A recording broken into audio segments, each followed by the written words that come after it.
हाँ भाई, last lecture में हम पढ़ रहे थे metals and non metals. Metals and non metals में हमने कहाँ तक पढ़ लिया था? हमने केमिकल प्रॉपर्टीज़ पढ़ ली थी मेटल्स की, नॉन मेटल्स की भी केमिकल प्रॉपर्टीज़ पढ़ ली थी, है ना। अब इसके बाद हम आयनिक कंपाउंड्स तक पहुँच गए थे। आयनिक कंपाउंड्स जिसको इलेक्ट्रोवैलेंट कंपाउंड्स भी बोला जाता है। How do metals and non metals react में बताया था कि मेटल्स और नॉन मेटल्स किस तरह रिएक्ट करते हैं, उसमें ये बात करी थी हमने, है ना। तो अब यहाँ पे क्या है, आगे बढ़ते हैं, उन्हीं की प्रॉपर्टीज़ देख लेते हैं जो आयनिक कंपाउंड्स हमने पढ़े थे। प्रॉपर्टीज़ ऑफ आयनिक कंपाउंड्स और इलेक्ट्रोवैलेंट कंपाउंड्स, ठीक है। तो हेडिंग है, अभी चैप्टर चल रहा है तुम्हारा metals and non metals, lecture 2 है इसका, मेटल्स एंड नॉन मेटल्स, ठीक। तो हम बात कर रहे हैं properties of ionic compounds. Ionic compounds की प्रॉपर्टीज, इनको हम इलेक्ट्रोवैलेंट कंपाउंड्स भी बोलते हैं और इलेक्ट्रोवैलेंट कंपाउंड्स भी लिख सकते हो कि इलेक्ट्रोवैलेंट कंपाउंड्स की प्रॉपर्टीज।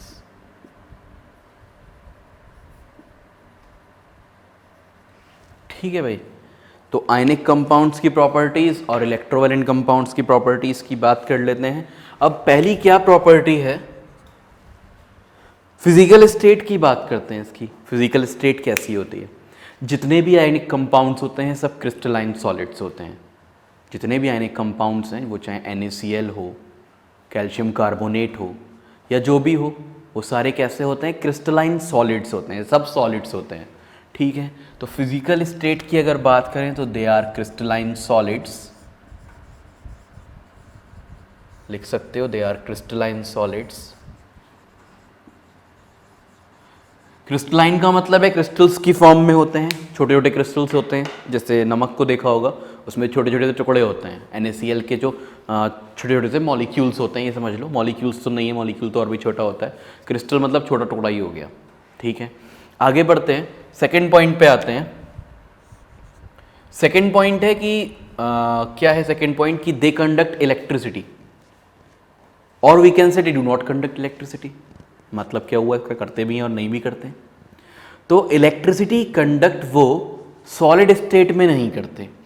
अगर NaCl एज इट इज़ ऐसे ही कहीं पे रखा हुआ है और तुम उसमें तार घुसा रहे हो कि हमने इसमें तार लगा दिया NaCl में, सिर्फ NaCl है, और तुम फिर देख रहे हो कि तुम्हारा बल्ब ग्लो कर रहा है या नहीं करेगा, तो वो नहीं करेगा। अगर तुम सिर्फ सॉलिड NaCl से तार पास करा के सोच रहे हो कि वो इलेक्ट्रिसिटी कंडक्ट करा देगा, तो वो इलेक्ट्रिसिटी कंडक्ट नहीं करा पाएगा। क्यों नहीं करा पाएगा? क्योंकि वो अभी अपने आयंस में ब्रेक नहीं हुआ है, ठीक है। तो जब तक अपने आयंस में ब्रेक नहीं हो जाता कोई भी आयनिक कंपाउंड, तब तक वो इलेक्ट्रिसिटी कंडक्ट नहीं करता, ठीक है। तो हम ये लिखेंगे कि दे do not conduct electricity in solid state, they do not conduct electricity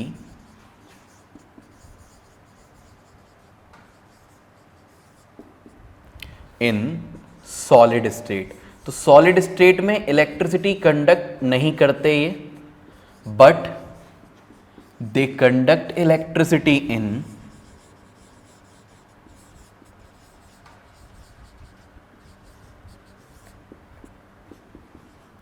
molten और एक्वस फॉर्म। मॉल्टेन और एक्वस फॉर्म में ये इलेक्ट्रिसिटी कंडक्ट करते हैं।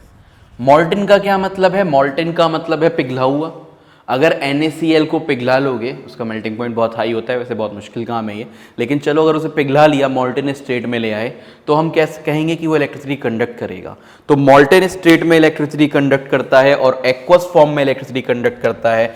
एक्वस फॉर्म का क्या मतलब है? एक्वस फॉर्म का मतलब है कि NaCl को तुमने वाटर में मिक्स करा हुआ है। NaCl को जब वाटर में मिक्स करोगे तो भी वो आयंस में ब्रेक हो जाता है, Na+ और Cl-, ठीक। या कोई भी आयनिक कंपाउंड जब उसे तुम वाटर में डिसॉल्व करोगे तो वो आयंस में टूट जाएगा, ठीक है। तो हम यहां पे ये लिखेंगे, because they conduct electricity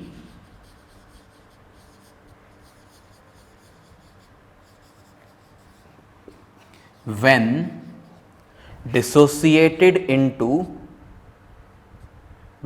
dissociated into ions।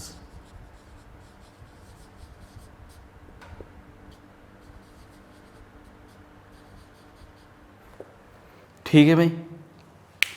तो इलेक्ट्रिसिटी कंडक्ट करते हैं ये, कब कंडक्ट करते हैं? मॉल्टन स्टेट में या फिर एक्वस फॉर्म में। एक्वस फॉर्म मतलब वाटर के साथ मिक्स होके। क्यों करते हैं? क्योंकि वहां पे ये आयंस में डिसोसिएट हो चुके होते हैं। ठीक है, चलो फिर आगे आते हैं नेक्स्ट प्रॉपर्टी पे कि they have high melting point and boiling points. They have high melting points and boiling points. तो मेल्टिंग पॉइंट और बॉइलिंग पॉइंट आयनिक कंपाउंड्स का हाई होता है। ठीक है, कैसे कह सकते हो melting point boiling point high होता है? क्योंकि आयनिक कंपाउंड जो है वो आयनिक बॉन्ड से बनते हैं, यानी कि ट्रांसफर ऑफ इलेक्ट्रॉन से। तो इनका जो बॉन्ड बनता है इनके बीच में वो बहुत ज़्यादा स्ट्रांग होता है। स्ट्रांग इलेक्ट्रोस्टैटिक अट्रैक्शंस की वजह से इनके बीच का बॉन्ड बहुत स्ट्रांग होता है और उसका मेल्टिंग पॉइंट किसी भी आयनिक कंपाउंड का बहुत हाई हो जाता है, क्योंकि उन अट्रैक्शन को ब्रेक करने में ही बहुत ज़्यादा एनर्जी यूज़ हो जाती है, उसके बाद ही वो मेल्ट करना शुरू करेगा। ठीक है, तो due to strong electrostatic attraction लिख सकते हो यहाँ पे, due to strong electrostatic attraction between ions. तो ऐसा क्यों हो रहा है? मेल्टिंग पॉइंट बॉइलिंग पॉइंट क्यों हाई है? क्योंकि स्ट्रॉन्ग इलेक्ट्रोस्टैटिक अट्रैक्शन है बिटवीन आयंस में। जो आयंस हैं कोई भी हो सकता है, Na+Cl- हो सकता है। ठीक है, अब इसके बाद लास्ट पॉइंट पे आते हैं। पहला पॉइंट हो गया क्रिस्टलाइन सॉलिड्स होते हैं, दूसरा हो गया इलेक्ट्रिसिटी कंडक्ट करते हैं या नहीं करते हैं, थर्ड पॉइंट हो गया कि मेल्टिंग पॉइंट और बॉइलिंग पॉइंट इनका हाई होता है, फोर्थ पॉइंट है इनकी सॉल्यूबिलिटी। अब ये सॉल्यूबल किस में होंगे? अच्छा, इन पे दिख रहा है हमको पॉजिटिव और नेगेटिव चार्ज। जिन कंपाउंड्स पे पॉजिटिव और नेगेटिव चार्ज दिखता है वो कंपाउंड्स कहलाते हैं पोलर कंपाउंड्स। पोल्स क्रिएट होते हैं जिन पे पॉजिटिव पोल नेगेटिव पोल, सुना होगा है ना। जैसे मैग्नेट में नॉर्थ पोल साउथ पोल होता है, वैसे ही चार्ज में पॉजिटिव पोल और नेगेटिव पोल होता है। पॉजिटिव चार्ज और नेगेटिव चार्ज उन्हें पोल्स बोलते हैं।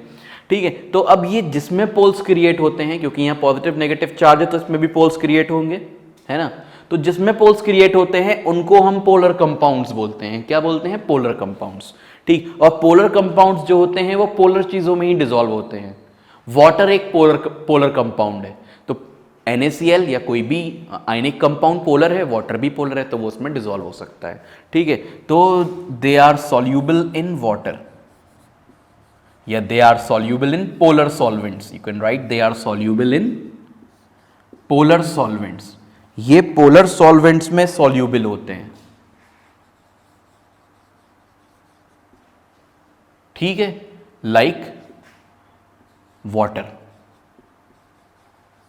क्यों होते हैं पोलर सॉल्वेंट्स में सॉल्यूबल? ये डिसॉल्व ये क्योंकि ये खुद पोलर होते हैं, because they are also polar.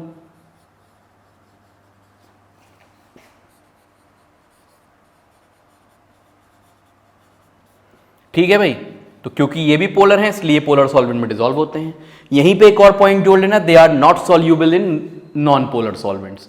ये नॉन पोलर सॉल्वेंट्स में डिसॉल्व नहीं हो सकते। नॉन पोलर सॉल्वेंट्स कौन से होते हैं? कैरोसिन है, बेंजीन है, टॉलिन है, इनके बारे में तुम आगे पढ़ोगे। नॉन पोलर कंपाउंड ज़्यादातर ये कार्बन वाले कंपाउंड्स ही होते हैं। ठीक है, दे आर, इसी में लिख लो, बल्कि नया पॉइंट बनाने की ज़रूरत नहीं है इसको, कि they are not soluble in, they are not soluble in non-polar solvents। तो ये non-polar solvents में soluble नहीं होते। ठीक है, एग्जाम में क्वेश्चन कैसे आ सकता है इस पे? एग्जाम में क्वेश्चन आ सकता है कि आउट ऑफ द फॉलोइंग कौन सी इसमें से प्रॉपर्टी आयनिक कंपाउंड्स की है या कौन सी इसमें से प्रॉपर्टी आयनिक कंपाउंड्स की नहीं है। ठीक, तो देख लेना।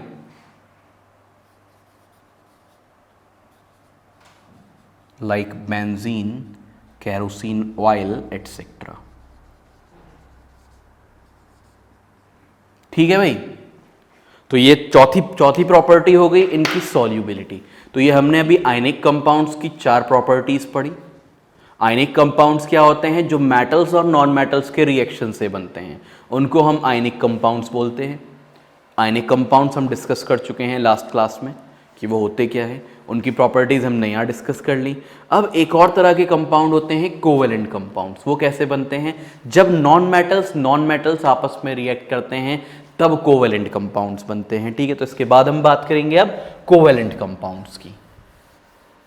तो हमारा नेक्स्ट टॉपिक है कोवेलेंट कंपाउंड्स, जो कि शेयरिंग ऑफ इलेक्ट्रॉन से बनते हैं। आयनिक कंपाउंड्स तो क्या था, ये कैसे बन रहे थे? ट्रांसफर ऑफ इलेक्ट्रॉन से बन रहे थे, बताया था। और ये जो कोवेलेंट कंपाउंड्स हैं कैसे बनते हैं? ये शेयरिंग ऑफ इलेक्ट्रॉन से बनते हैं। ठीक है, तो कोवेलेंट कंपाउंड्स देख लेते हैं अब कि कोवेलेंट कंपाउंड्स क्या होते हैं।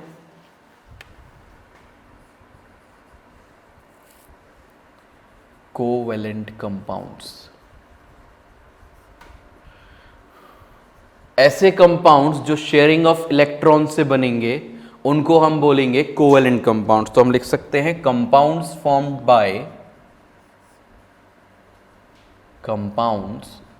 Formed by sharing of electrons. तो जो शेयरिंग ऑफ इलेक्ट्रॉन से कंपाउंड बनते हैं उनको हम बोलते हैं कोवेलेंट कंपाउंड्स। ठीक है, फॉर एग्जाम्पल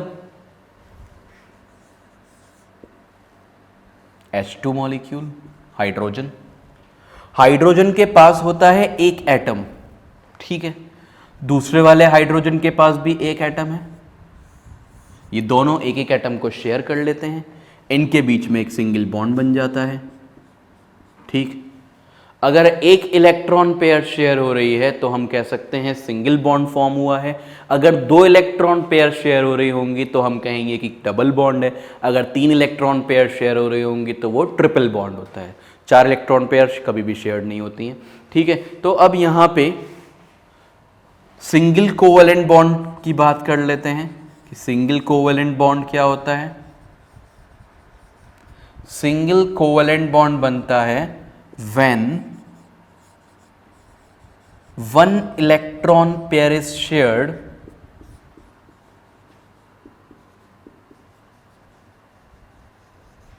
between 2 atoms। जब 2 एटम्स के बीच में एक इलेक्ट्रॉन पेयर शेयर होती है तो बनता है सिंगल कोवेलेंट बॉन्ड। ठीक है, जैसे फॉर एग्जाम्पल, ऊपर एग्जाम्पल ले लिया हाइड्रोजन का, और भी ले सकते हो, Cl2 गैस ले सकते हो, क्लोरीन गैस Cl2। अगर क्लोरीन के पास देखो तो इसके पास लास्ट शेल में 7 इलेक्ट्रॉन्स हैं, दूसरे क्लोरीन के पास भी 7 होंगे, तो ये दोनों एक एक इलेक्ट्रॉन शेयर कर लेंगे, दोनों के पास 8 हो जाएंगे। ये बात मैं पहले बता चुका हूं कि हर एटम क्या चाहता है कि उसकी लास्ट शेल में 8 इलेक्ट्रॉन्स हो जाए। आयनिक कंपाउंड्स के केस में बताई थी। तो ये सिंगल कोवेलेंट बॉन्ड हो गया। अब डबल कोवेलेंट बॉन्ड देख लेते हैं इसके बाद कि डबल कोवेलेंट बॉन्ड कैसे फॉर्म होगा। डबल कोवेलेंट बॉन्ड जब होगा जब 2 इलेक्ट्रॉन पेयर्स शेयर हो रही होंगी किसी भी 2 एटम्स के बीच में, तो डबल कोवेलेंट बॉन्ड फॉर्म होगा। तो हम इसके बाद बात कर लेते हैं डबल कोवेलेंट बॉन्ड की। डबल कोवेलेंट बॉन्ड, ठीक है। तो डबल कोवेलेंट बॉन्ड की अगर बात करें तो यहां पे हम लिख सकते हैं व्हेन 2 इलेक्ट्रॉन पेयर्स, 2 पेयर की बात हो रही है, 2 इलेक्ट्रॉन पेयर्स की। When 2 electron pairs are shared between 2 atoms, 2 atoms के बीच में जब 2 इलेक्ट्रॉन पेयर्स शेयर हो रही होंगी तो उसको हम बोलेंगे डबल कोवेलेंट बॉन्ड। जैसे for example O2 gas, oxygen gas की बात करते हैं। ऑक्सीजन की लास्ट शेल में होते हैं 6 इलेक्ट्रॉन्स। भाई ये तो अब बताने की जरूरत नहीं है ना 6 कैसे होते हैं, नहीं याद आता है, यहां पॉज करो, वापस जाओ वैलेंसी पे। एटम्स एंड मॉलिक्यूल्स या स्ट्रक्चर ऑफ एटम में बताया होगा वैलेंसी कैसे निकालते हैं, ठीक है। जब पढ़ाना शुरू करा था 11th एंट्रेंस का तभी बताया था कि ये वैलेंसी बहुत इंपॉर्टेंट है, वैलेंस इलेक्ट्रॉन्स बहुत इंपॉर्टेंट है। तो अगर तुम देखोगे जाके तो 2-6 इसकी इलेक्ट्रॉनिक कॉन्फ़िगरेशन मिलेगी, यानी कि लास्ट शेल में 6 इलेक्ट्रॉन्स हैं। दूसरे ऑक्सीजन के पास भी ऐसा ही होगा, उसकी भी लास्ट शेल में 6 इलेक्ट्रॉन्स होंगे। ये दोनों मिलके दो दो इलेक्ट्रॉन्स शेयर कर लेंगे, ये मॉलिक्यूल हमारा ऑक्सीजन मॉलिक्यूल बन जाएगा। ठीक है भाई, आ गई बात समझ में? ये हो गई O2 गैस। ऑक्सीजन गैस क्या है? डबल बॉन्डेड कंपाउंड है, डबल बॉन्डेड कोवैलेंट कंपाउंड है। ठीक है, इसके बाद ट्रिपल बॉन्ड की बात कर लेते हैं, ट्रिपल कोवैलेंट बॉन्ड की। Third is triple covalent bond. Triple covalent bond में क्या होगा? 3 इलेक्ट्रॉन्स पेयर शेयर होंगी। ठीक है, तो ट्रिपल कोवैलेंट बॉन्ड की बात कर लेते हैं। Triple covalent bond,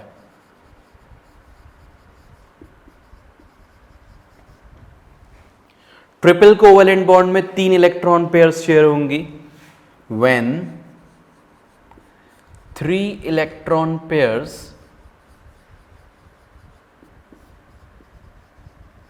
are shared between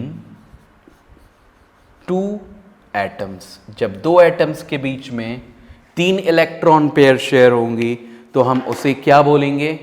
triple bond बोलेंगे। For example nitrogen gas, N2 gas. Nitrogen gas is N2, है ना? नाइट्रोजन की लास्ट शेल में होते हैं 5 इलेक्ट्रॉन्स। जाके देखो 5 ही होंगे। ठीक है, 5 और ये 3 हो गए 8, इधर भी 5 और 3 8, दोनों के पास 8 8 इलेक्ट्रॉन हो गए। दोनों ने 3 3 इलेक्ट्रॉन के पेयर को शेयर करा हुआ है। ये बन गया हमारा नाइट्रोजन गैस का मॉलिक्यूल।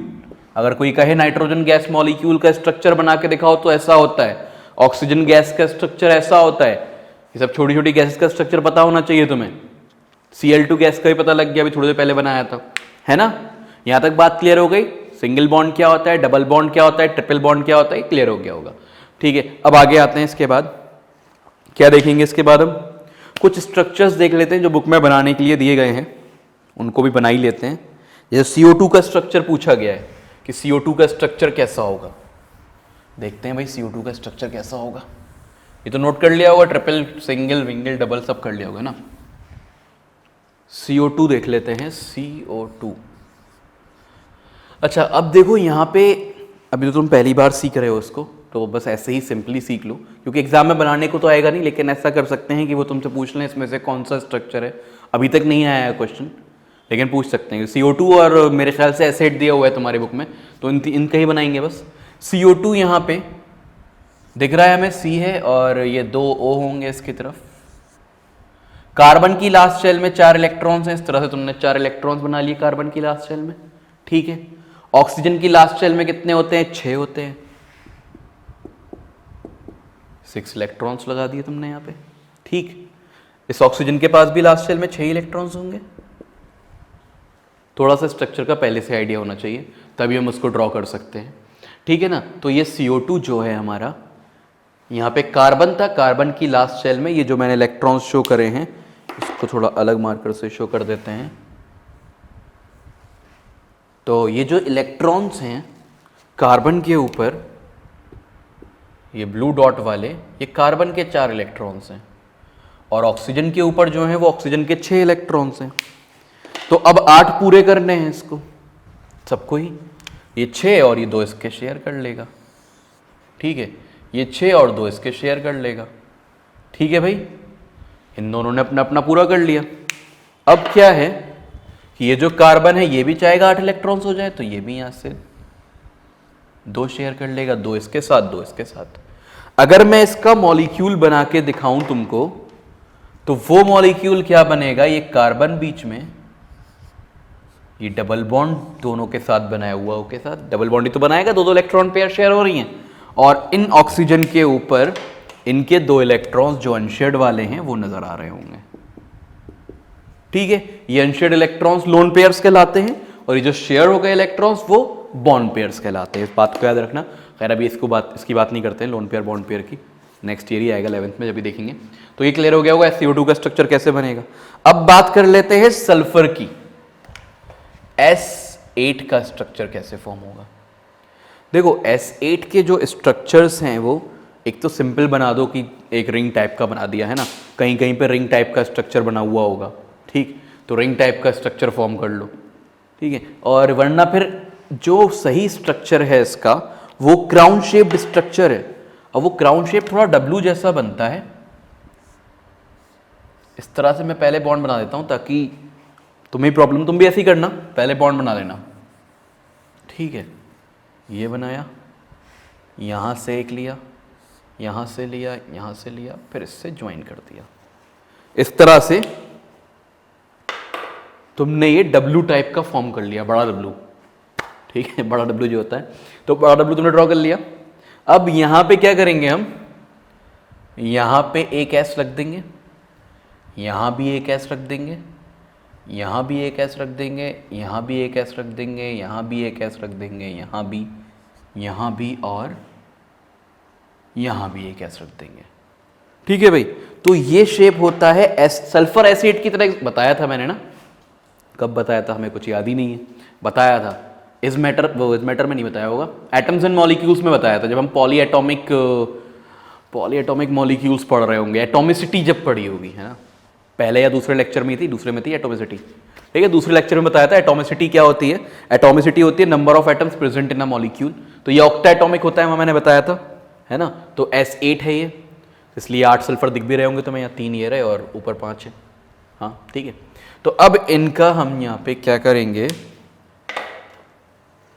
भाई, सल्फर की लास्ट शेल में होते हैं 6 इलेक्ट्रॉन्स। अब इलेक्ट्रॉन की बात कर लेते हैं, हमने स्ट्रक्चर पहले ही बना लिया, कोई चारा भी नहीं है इसका बिना पहले बनाए। ठीक है, हाँ, तो इसके पास होते हैं 6 इलेक्ट्रॉन्स लास्ट शेल में, एक एक ये शेयर करा हुआ है, नहीं करा हुआ है, ये शेयर करा हुआ है एक एक, यहाँ भी, यहाँ भी एक एक इलेक्ट्रॉन इसने ये शेयर करा हुआ है भाई। ठीक है, तो ये एक एक इलेक्ट्रॉन शेयर करा हुआ है यहाँ पे, और बाकी के जो बॉन्ड पेयर, ये तो बॉन्ड पेयर्स हो गई जो बॉन्ड पेयर की फॉर्म में करा हुआ है, होते 6 टोटल। 2 बॉन्ड इसने बना लिए, तो बाकी 4 कहाँ गए, यहाँ लोन पेयर की तरह होंगे, यहाँ भी लोन पेयर की तरह होंगे, यहाँ भी लोन पेयर की तरह होंगे, यहाँ भी लोन पेयर की तरह, यहाँ भी। ठीक है भाई, तो हर सल्फर पे 6-6 इलेक्ट्रॉन्स भी होंगे, जिससे ये बॉन्ड बनाया हुआ भी होगा, और 2 से बॉन्ड बनाया होगा, बाकी 4 जो हैं वो लोन पेयर की तरह होंगे। इसके ऊपर लोन पेयर मतलब अनशेयर्ड पेयर ऑफ इलेक्ट्रॉन। तो ये एसिड का स्ट्रक्चर हो गया जो पूछा था, और ये CO2 का स्ट्रक्चर हो गया। ठीक है भाई, तो ये स्ट्रक्चर्स तुम्हारे कंप्लीट हो गए, कोवैलेंट कंपाउंड्स हो गए। कोवैलेंट कंपाउंड्स की प्रॉपर्टीज देख लेते हैं इसके बाद। चलिए प्रॉपर्टीज देखते हैं।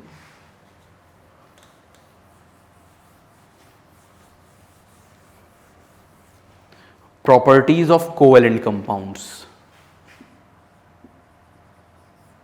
अभी आयनिक कंपाउंड्स की प्रॉपर्टीज देखी थी, अब कोवैलेंट कंपाउंड्स की देख लेते हैं।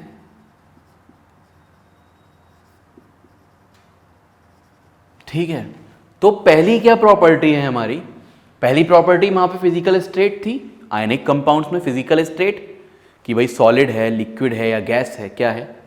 तो ये क्या होते हैं, ये सॉलिड भी होते हैं, लिक्विड भी होते हैं, गैसेस भी होते हैं, हर तरह का होता है कोवैलेंट कंपाउंड। सॉलिड भी मिल जाएगा, लिक्विड भी मिल जाएगा, गैस भी मिल जाएगा।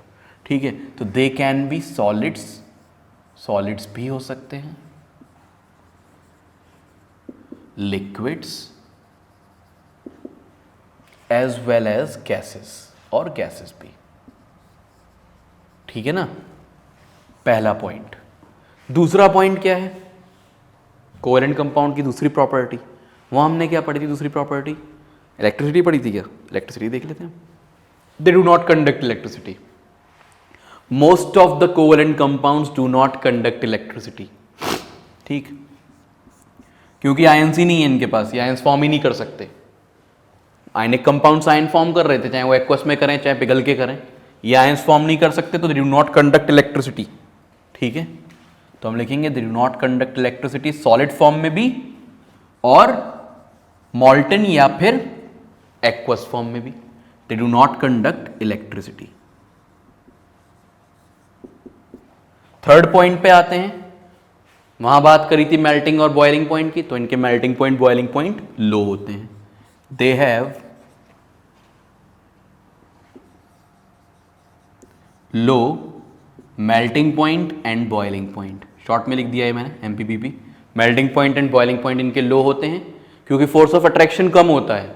आयनिक कंपाउंड में फोर्स ऑफ अट्रैक्शन ज्यादा होता है, या फोर्स ऑफ अट्रैक्शन कम होता है। कोवैलेंट बॉन्ड जो है वो वीक बॉन्ड है, आयनिक बॉन्ड के मुकाबले। लास्ट प्रॉपर्टी क्या है इसकी, सॉलिड लिक्विड गैसेस हो गए, कंडक्ट इलेक्ट्रिसिटी नहीं करते, लो मेल्टिंग बॉइलिंग पॉइंट है, और क्या पढ़ा था हमने इलेक्ट्रिसिटी के बारे, सॉल्युबिलिटी के बारे में, ठीक है।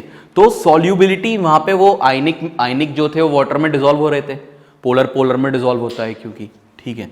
तो हम ये लिख सकते हैं दे डू नॉट डिसॉल्व इन, ये पोलर में डिसॉल्व नहीं होते, दे do not dissolve in polar solvents but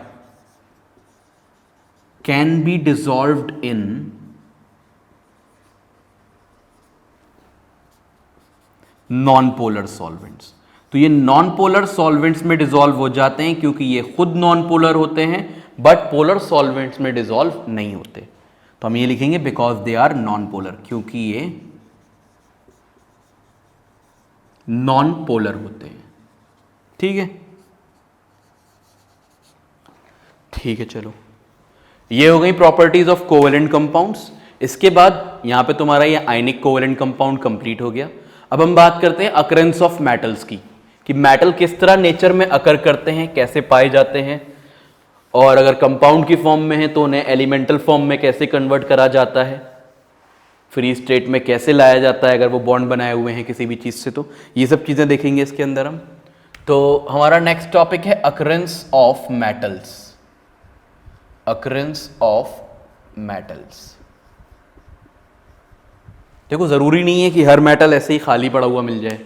gold silver का क्या है कि वो बिना, क्योंकि बहुत कम रिएक्टिव होते हैं, तो उनको हम ऐसे ही कहीं, मतलब जहाँ भी मिलते हैं, जहाँ भी माइनिंग होती है उसकी गोल्ड और सिल्वर की, तो वहाँ से ऐसे ही निकल आते हैं, उसमें कोई कंपाउंड फॉर्म नहीं होता, उसके कंपाउंड से अलग कर रहे हैं, क्योंकि वो बहुत कम रिएक्टिव है तो किसी से कंपाउंड बनाते भी नहीं है ना। लेकिन सारे कंपाउंड्स ऐसे नहीं होते, कुछ रिएक्टिव एलिमेंट्स भी हैं, रिएक्टिव मेटल्स भी हैं, तो वो कंपाउंड्स की फॉर्म में एग्जिस्ट करेंगे। जिंक है जैसे, जिंक सल्फाइड की फॉर्म में एग्जिस्ट करता है।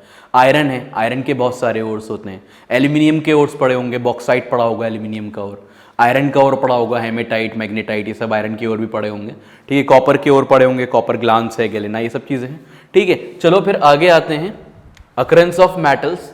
तो इसमें जो हमारा टॉपिक है उसका नाम है मेटलर्जी, ठीक है। क्या नाम है? Metallurgy.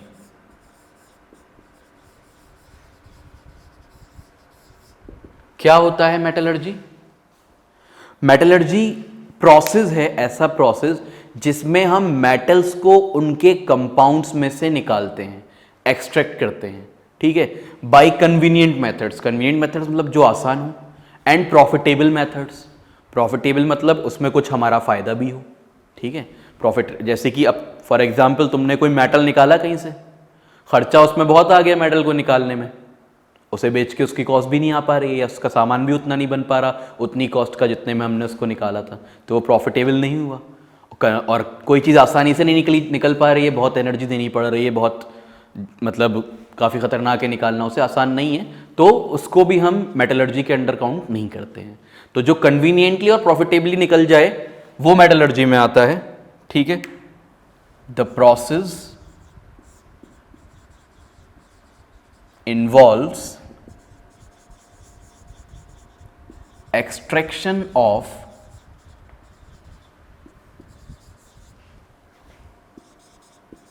metals from their ore conveniently and profitably। conveniently and profitably, तो जितने भी मेथड्स हैं जो इसमें मतलब जो मेटल्स को निकालने में आएंगे वो सब हम मेटलर्जी में पढ़ते हैं, ठीक है। देखते हैं इसके आगे क्या क्या है।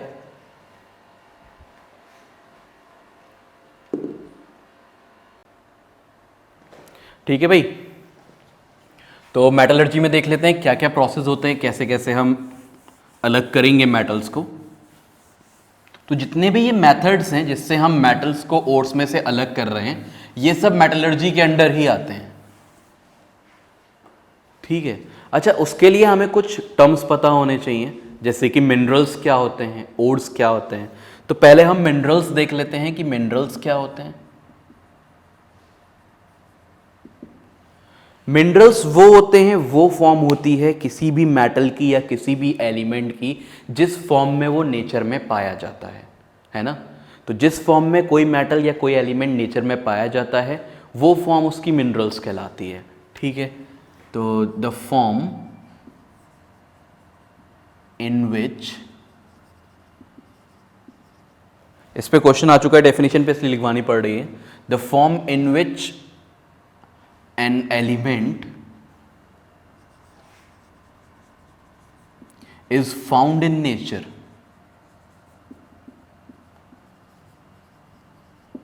उन फॉर्म को हम क्या बोलते हैं? मिनरल्स बोलते हैं। और क्या है? और है जिन मिनरल्स में से हम मेटल को कन्वीनियंटली और प्रॉफिटेबली निकाल पाए वो ओर्स कहलाएंगे। ओर्स क्या है? एक तरह के मिनरल्स ही हैं, लेकिन सारे मिनरल्स ओर्स नहीं होते। ओर्स मिनरल ही होते हैं लेकिन मिनरल ओर्स नहीं होते। यही क्वेश्चन आया था। क्वेश्चन क्या था? Which of the following statement is correct? All ores are minerals और minerals are ores, none of these, both A and B. ये ऑप्शन थे। ठीक है, तो कंफ्यूज नहीं होना है। जैसे हम कहें सचिन एक लड़का है, लेकिन सारे लड़के सचिन तो नहीं होते ना। ठीक, तैयबा एक लड़की है, लेकिन सारी लड़कियां तैयबा नहीं होती हैं, है ना। तो यही है। ऐसे ही यहां पे कि ओर्स, और एक तरह का मिनरल है, लेकिन सारे मिनरल्स तो और नहीं होंगे ना। तो और क्या है? मिनरल्स। कैसे minerals? From which metals can be obtained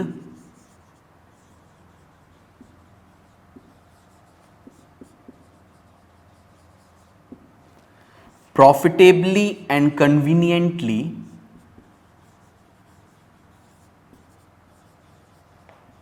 तो प्रॉफिटेबली और कन्वीनियंटली जिन मिनरल्स में से हम मेटल्स को निकाल सकें वो कहलाते हैं ओर्स। तो हम यहां पे एक पॉइंट यही लिखेंगे जो पॉइंट पूछा गया था, ऑल ओर्स आर मिनरल्स। सारे ओर्स मिनरल्स होते हैं, but all minerals are not ores. लेकिन सारे मिनरल्स ओर्स नहीं होते। ठीक है, जैसे कि एक पॉइंट और हमने पढ़ा था, ऑल बेसिस आर एल्कलाइज होते हैं या नहीं? और एल्कलाइज आर बेसिस। सारे एल्कलाइज बेसिस होते हैं लेकिन सारे बेसिस एल्कलाइज नहीं होते, क्योंकि एल्कलाइज जो है एक पर्टिकुलर टाइप का बेस है जिसको हम डिसॉल्व कर सकते हैं वाटर में। खैर वो हमारा यहाँ टॉपिक नहीं है, लास्ट क्लास में था, मतलब लास्ट लेक्चर में था जब हम वो पढ़ रहे थे एसिड, बेसिस एंड सॉल्ट्स। ठीक है, तो ये बात समझ में आ गई होगी। यहाँ से क्वेश्चन इस पे बन चुका है, ओर्स और मिनरल्स पे। ठीक है, अब इनको हम सेपरेट कैसे करेंगे? क्या मेथड्स हैं मेटलर्जी के? ये जो मेटलर्जी हम पढ़ रहे हैं इसके क्या क्या मेथड्स हैं? पहला तो क्या है कि उसको ओर को छोटे छोटे टुकड़ों में कर लो। ठीक है, क्रशिंग एंड ग्राइंडिंग करके छोटे छोटे टुकड़ों में कर लिया, उसको हम कंसीडर नहीं करते हैं, क्योंकि किसी भी चीज़ को अगर हम रिएक्ट करा रहे हैं तो पहले छोटे टुकड़ों में ही कर लेंगे, उसके बाद ही कराएंगे, है ना। तो ये बात हम यहाँ पे क्या है कि पहला पॉइंट जो है हमारा वो क्रशिंग ग्राइंडिंग नहीं होता। क्रशिंग ग्राइंडिंग को मेटलर्जी में काउंट नहीं कर रहे हैं। पहला पॉइंट है हमारा एनरिचमेंट ऑफ ओर। क्या पॉइंट है? Enrichment of ore. एनरिचमेंट और कंसंट्रेशन ऑफ ओर। ठीक है भाई, एनरिचमेंट या फिर कंसंट्रेशन ऑफ ओर। क्या मतलब हुआ? एनरिचमेंट का क्या मतलब है? किसी चीज को ज्यादा करना, उसमें से इंप्योरिटीज को अलग कर देना। कंसंट्रेशन का मतलब भी यही है। कंसंट्रेशन ज्यादा है, इसका मतलब क्या है? दूसरी चीजें कम है उसके अंदर, तो इंप्योरिटीज को रिमूव करा जाता है इस पहले स्टेप में। It is the first step of metallurgy. Step 1 क्या है? स्टेप 1 एनरिचमेंट ऑफ ओर या कंसंट्रेशन ऑफ ओर पहला स्टेप है हमारा। ठीक है, तो in this step impurities are removed।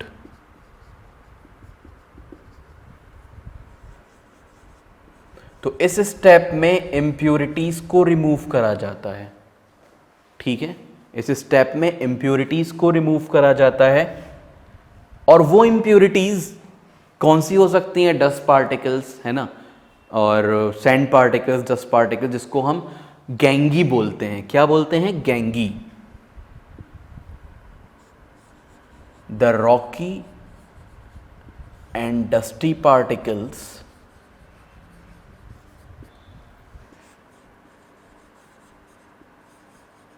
Present as impurities, जो इम्प्योरिटीज की तरह प्रेजेंट होते हैं किसी भी ओर के अंदर, in an ore is called या आर कॉल्ड गैंगी। क्या कहलाते हैं? गैंगी कहलाते हैं। GANGUE। गैंग भी बोल सकते हो, गैंगी भी बोल सकते हो, एनीथिंग यू लाइक। तो गैंगी क्या हो गया कि जो अर्धी मतलब मिट्टी वाली इम्प्योरिटीज या रॉकी इम्प्योरिटीज जो प्रेजेंट होती हैं उसको हम गैंगी बोलते हैं। तो पहला स्टेप यही है, मतलब कि पहला स्टेप क्या है? एनरिचमेंट ऑफ ओर है, इन इम्प्योरिटीज को अलग करना ओर में से, ठीक है। तो अब देखते हैं इन इम्प्योरिटीज को किन किन मेथड से हम अलग कर सकते हैं। कोर्स में नहीं है लेकिन फिर भी मेथड्स पता होने चाहिए, बस थोड़ा थोड़ा ऊपर ऊपर से समझ लो इन मेथड्स को कि किन किन प्रोसेसेस को यूज करते हुए हम इम्प्योरिटीज अलग कर सकते हैं किसी भी ओर में से, ठीक है। तो अब यहाँ पे पहला जो मेथड है इसको अलग करने का वो है तुम्हारा हाइड्रोलिक वॉशिंग। क्या है? Hydraulic washing. क्या होता है हाइड्रोलिक वॉशिंग में? बाइक धुलवाई होगी या स्कूटी धुलवाई होगी, धुलते हुए देखी होगी, या कार धुलते हुए देखी होगी। क्या करते हैं? प्रेशर से प्रेशराइज्ड स्ट्रीम ऑफ वाटर से उसको धोते हैं, वॉश करते हैं, है ना। उससे क्या होता है कि जो डस्ट पार्टिकल्स होते हैं वो धुल के बह जाते हैं पानी के साथ। ऐसे ही यहां पे है कि ओर को लिया, ओर के ऊपर पानी मार दिया प्रेशर से, ठीक है। अगर हाई प्रेशर स्ट्रीम वाटर की ओर के ऊपर मार दी जाएगी तो उसमें से इंप्योरिटीज अलग हो जाएंगी। तो वो होता है हाइड्रोलिक वॉशिंग, धो देना सिंपली, ठीक है। Second is froth flotation method.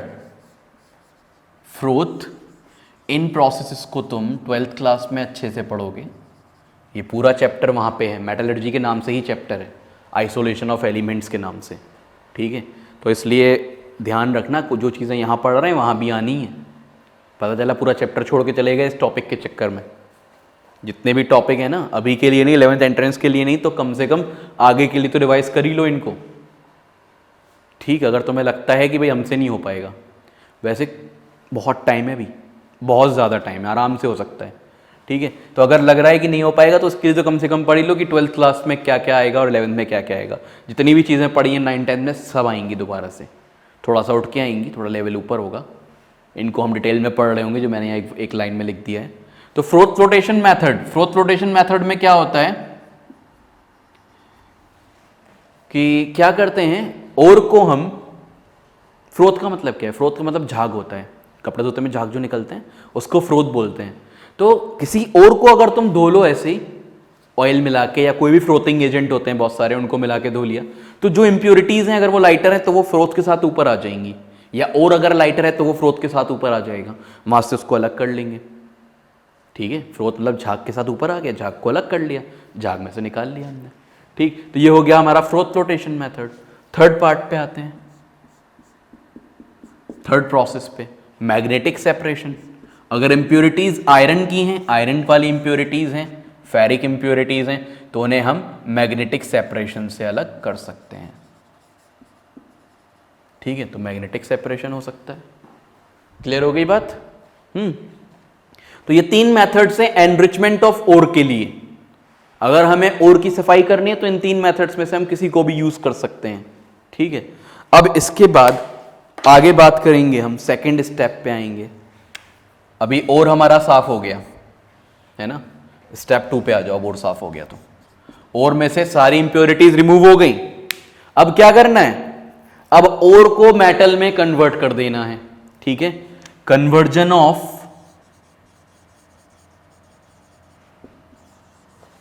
Ore to metal, ore को मेटल में कन्वर्ट कर देना है। मेटल कह लो या एलिमेंट भी कह लो, अभी तुम सिर्फ मेटल्स के लिए पढ़ रहे हैं। तो ओर को मेटल में कन्वर्ट करना है, conversion of ore to metal, second step. ये थोड़ा बड़ा है, इसमें रिएक्शंस भी हैं बहुत सारी। अच्छा देखो, डायरेक्टली नहीं होता ये, ऐसा नहीं है कोई भी कंपाउंड लिया उठा के हमने कुछ रिएक्शन कराई उसमें और सीधे जाके कन्वर्ट हो गया। यहां पे दो स्टेप आ रहे हैं, इसके सब स्टेप्स हैं कि पहले तो convert compound into its oxide, convert compound into its oxide, compound को उसकी ऑक्साइड में कन्वर्ट कर दो। ठीक है भाई, कंपाउंड को उसकी ऑक्साइड में कन्वर्ट कर दो। इसके लिए भी दो प्रोसेसेस हैं या दो रिएक्शंस हैं, सिंपल से प्रोसेस नहीं है तो सोचोगे अंदर जाते चले जा रहे हैं, ऐसा कुछ नहीं है। दो सिंपल से रिएक्शन है, तुमने शायद पढ़े भी होंगे, कैल्सिनेशन एंड रोस्टिंग। क्या क्या है? कैल्सिनेशन है एंड रोस्टिंग है। ठीक है, तो कैल्सिनेशन एंड रोस्टिंग। आते हैं आगे, कैल्सिनेशन देख लेते हैं क्या होता है और रोस्टिंग क्या होती है।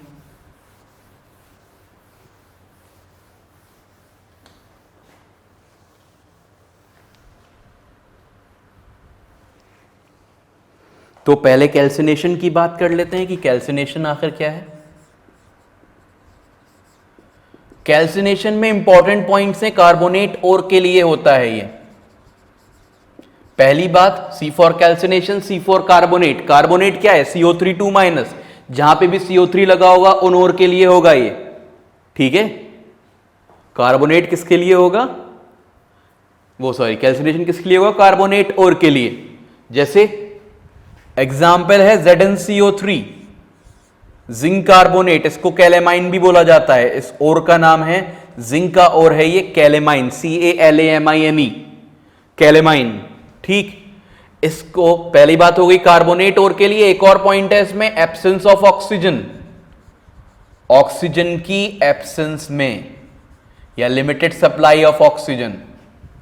ठीक है, तो कैल्सिनेशन हो रहा है कार्बोनेट और के लिए, C for calcination, C for carbonate.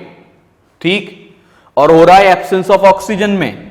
Example ले लिया हमने, जिंक कार्बोनेट को हीट कर दिया बिना ऑक्सीजन दिए, ऑक्सीजन पहले से उसके पास, ये कन्वर्ट हो जाएगा ZnO प्लस CO2 में। क्या मिल गया हमें? Zinc oxide. तो हमने क्या करा, कंपाउंड को उसकी ऑक्साइड में कन्वर्ट कर लिया, कंपाउंड को उसकी ऑक्साइड में कन्वर्ट कर लिया भाई। ठीक है, आ रही है बात समझ में? कंपाउंड को हमने उसकी ऑक्साइड में कन्वर्ट कर लिया। किस प्रोसेस से? कैल्सिनेशन से। Second is roasting. यहां पे इंपॉर्टेंट फीचर्स थे कि कार्बोनेट और के लिए हो रहा है और एब्सेंस ऑफ ऑक्सीजन में हो रहा है। यहां भी कुछ ऐसा ही है, ये सल्फाइड और के लिए होगा, मतलब इस पे इसके भी कुछ इंपॉर्टेंट फीचर्स हैं। सल्फाइड और, ऐसा और जिसमें सल्फाइड आ रहा हो, ठीक है, उसके लिए। और प्रेजेंस ऑफ ऑक्सीजन में भी होगा, ऑक्सीजन की प्रेजेंस में होगा। दो बातें हो गई हैं। वहां क्या था? कार्बोनेट और के लिए और एब्सेंस ऑफ ऑक्सीजन में। यहां उसका उल्टा, सल्फाइड और प्रेजेंस ऑफ ऑक्सीजन के लिए उल्टा है। सल्फाइड और तो नई चीज आ गई। अब हमने जैसे फॉर एग्जांपल ZnS ले लिया, जिंक सल्फाइड जिसे बोलेंगे। इसका जो ये जो मतलब इसका कॉमन नेम है, और का नाम है वो जिंक ब्लेंड है। ठीक है, इसको हमने ऑक्सीजन की प्रेजेंस में हीट किया, क्या बन गया? फिर से वही ZnO प्लस SO2। तो ये रोस्टिंग कहलाती है, जब हम किसी सल्फाइड और को कन्वर्ट करते हैं ऑक्साइड में, और कार्बोनेट को अगर कन्वर्ट करते हैं ऑक्साइड में तो कैल्सिनेशन कहलाता है। तो ये तुम्हारा हो गया कैल्सिनेशन और रोस्टिंग। बहुत इंपॉर्टेंट है, ध्यान रखना इसका। पूछ सकते हैं किस में रोस्टिंग हो रही है, किस में कैल्सिनेशन हो रहा है। पूछ सकते हैं विच of the following will give roasting, which of the following will give calcination, ऐसा क्वेश्चन आ सकता है। विच of the following will undergo oxidation, वो मतलब calcination. Which of the following will undergo roasting, ये पूछ सकते हैं। ठीक है भाई, तो ये समझ में आ गया होगा कैल्सिनेशन रोस्टिंग के बारे में। आगे बढ़ते हैं फिर।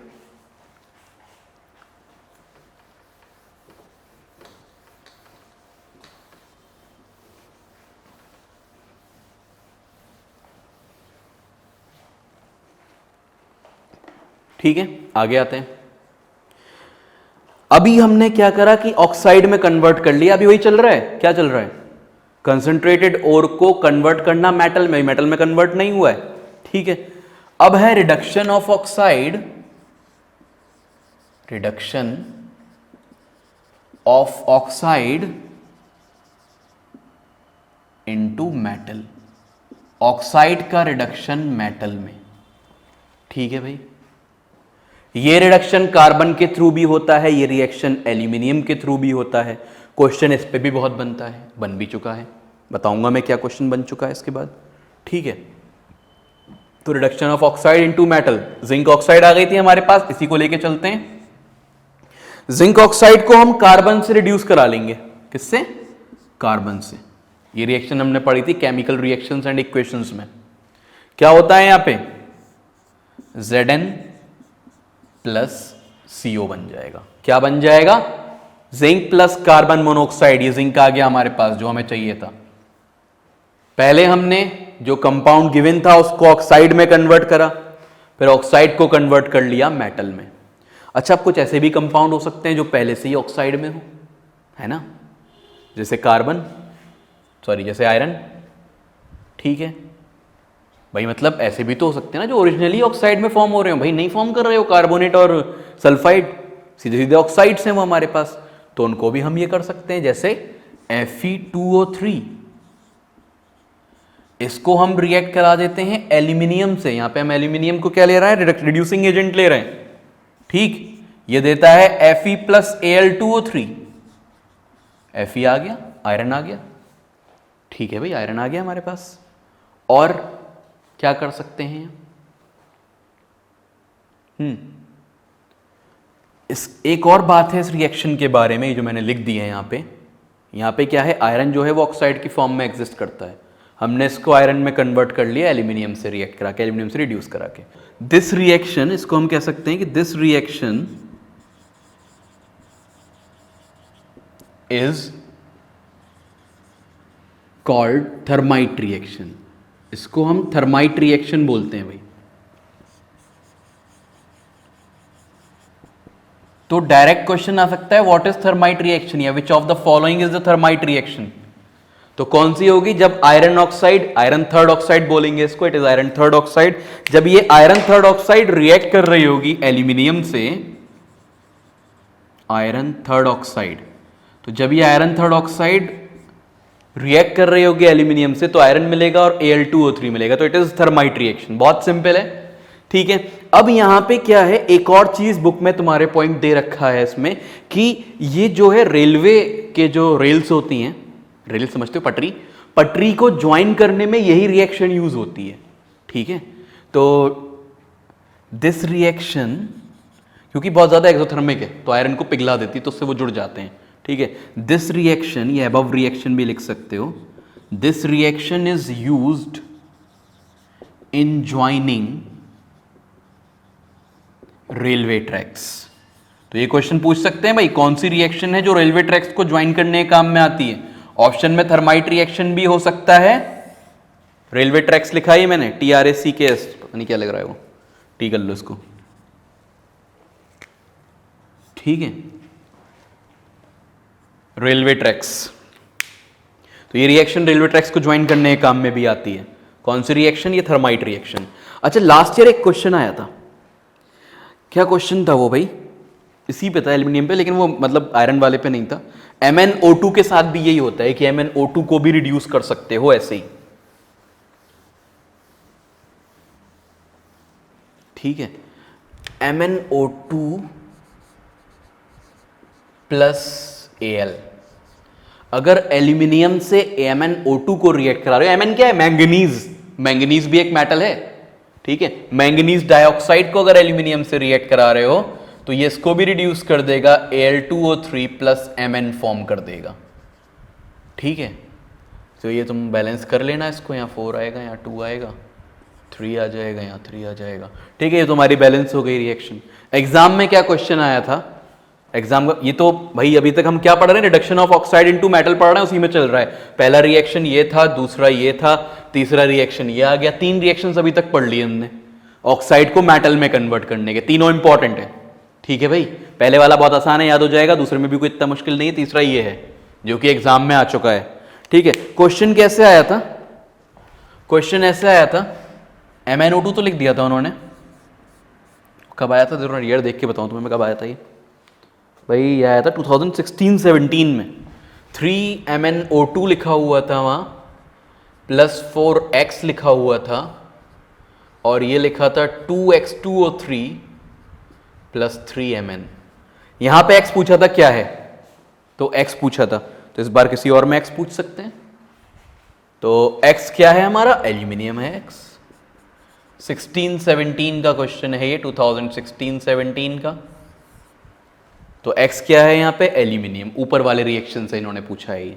इस रिएक्शन से भी क्वेश्चन बन सकता है, इससे भी बन सकता है, अब ये समझ लो, ठीक है भाई। ये बात क्लियर हो गई होगी मेरे ख्याल से कि ऑक्साइड को किस तरह से हम मेटल में कन्वर्ट कर रहे हैं, कोई ना कोई रिड्यूसिंग एजेंट यूज करके कर रहे हैं। अच्छा, अब कुछ और रिएक्शंस भी हैं, जैसे कॉपर सल्फाइड। अभी मैं रोस्टिंग कैल्सिनेशन की बात कर रहा था, वापस थोड़ा सा रोस्टिंग कैल्सिनेशन पे आऊंगा। तो उसमें रोस्टिंग कैल्सिनेशन में दो रिएक्शंस और हैं। क्या क्या हैं दो रिएक्शंस?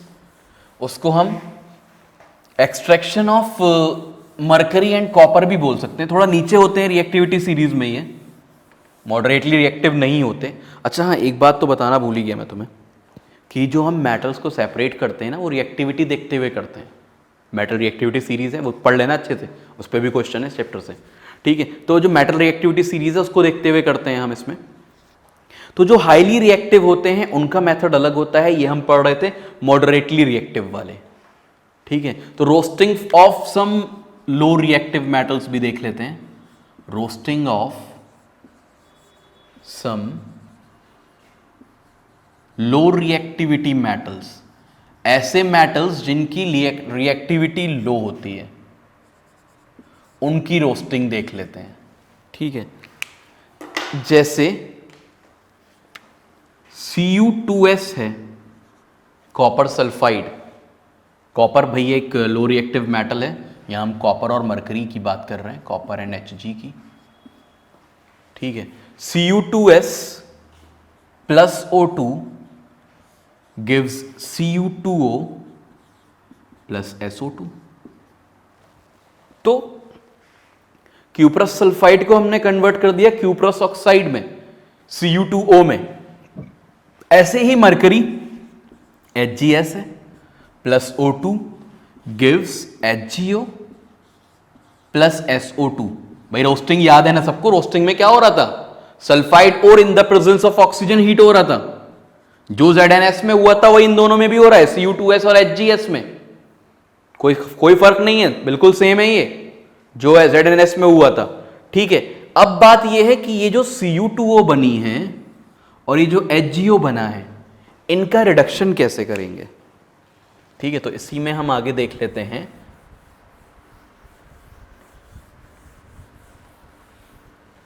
रोस्टिंग वाली बात थी, रोस्टिंग वाली बात को हम दोबारा से लेके आए, इस बार लो रिएक्टिविटी मेटल्स में लेके आए, है ना। तो ये इसमें हो गया। अब क्या है भाई? Reduction of HgO and Cu2O। भाई इनका रिडक्शन, जो अभी हमने रिडक्शन पढ़ा थर्माइट वाला था या कार्बन यूज करके था, उनसे थोड़ा डिफरेंट है, ठीक है। कैसे डिफरेंट है? ये जो HgO है ना, ये तो भाई हीट से ही रिड्यूस हो जाती है। हीट कर दो, क्योंकि बहुत रिएक्टिव है नहीं, हीट कर दो, Hg अलग O2 अलग, खत्म कहानी। Hg plus O2 2Hg 2HgO, ठीक है। और Cu2O को क्या करना है? चाह रहे हो कि Cu2O को भी CO में कन्वर्ट कर दो। कॉपर ऑक्साइड क्यूप्रस ऑक्साइड से भी कॉपर निकाल लेते हैं, है ना। तो इसको रिएक्ट करा देते हैं बचे हुए क्यूप्रस सल्फाइड से, ठीक। यहां पे कॉपर बन जाता है और SO2 बन जाती है। ये कुछ मेरे ख्याल से 6 था यहाँ पे और ये 2 था, ठीक है। बाकी सब सही है, ठीक। तो ये जो मैंने अब लिखा वो लो रिएक्टिविटी मेटल्स के लिए लिखा, कुछ लो रिएक्टिविटी मेटल्स के लिए। वो जो हमने एकदम से पढ़ लिया था सीधा फ्लो में, वो मॉडरेटली रिएक्टिव के लिए था, जो बीच में आते हैं रिएक्टिविटी सीरीज में। जिंक के लिए पढ़ा था बस, तो जिंक जो है वो बीच में आता है रिएक्टिविटी सीरीज में। आयरन भी बीच में ही आता है, आयरन, जिंक और मैंगनीज, ये तीनों बीच में आते हैं। इन तीन के बारे में पढ़ा था इससे पहले हमने। अब हमने यहाँ पे कॉपर और मरकरी के बारे में पढ़ लिया, ठीक है। तो कॉपर को किस तरह कर रहे हैं, पहले रोस्टिंग कर रहे हैं कॉपर की, उससे हम कॉपर ऑक्साइड बना रहे हैं। सिमिलर काम हम मरकरी के साथ कर रहे हैं, उसकी भी रोस्टिंग कर रहे हैं, उसको मरकरी ऑक्साइड बना रहे हैं। फिर मरकरी ऑक्साइड को रिड्यूस करने का बहुत सिंपल सा मेथड है, सीधा हीट कर दो बस, मरकरी मिल जाएगा और ऑक्सीजन मिल जाएगा। बहुत कम रिएक्टिव है इसलिए। Cu2O को बचे हुए Cu2S से रिएक्ट करा दो, ठीक है, सही है। सेल्फ रिडक्शन भी कहलाता है शायद, या ऑटो रिडक्शन जो भी बोलते हैं इसको, ठीक। तो ये हो गया। अब हाईली रिएक्टिव पे आ जाते हैं। हाईली रिएक्टिव और देख लेते हैं, फिर अगले टॉपिक पे बढ़ेंगे। अभी क्या चल रहा है, अभी मेटल ही निकाल रहे हैं हम ओर में से, ठीक है, उसी टॉपिक पे हैं। वो स्टेप्स मत भूल जाना। स्टेप 1 एनरिचमेंट ऑफ ओर था, दूसरा था मेटल निकालना ओर में से, ठीक। अब हाईली रिएक्टिव पे आ जाते हैं। हाईली रिएक्टिव में रोस्टिंग वोस्टिंग नहीं होती है। इसी में टॉपिक है next, extraction of highly reactive metals. Extraction of highly reactive metals.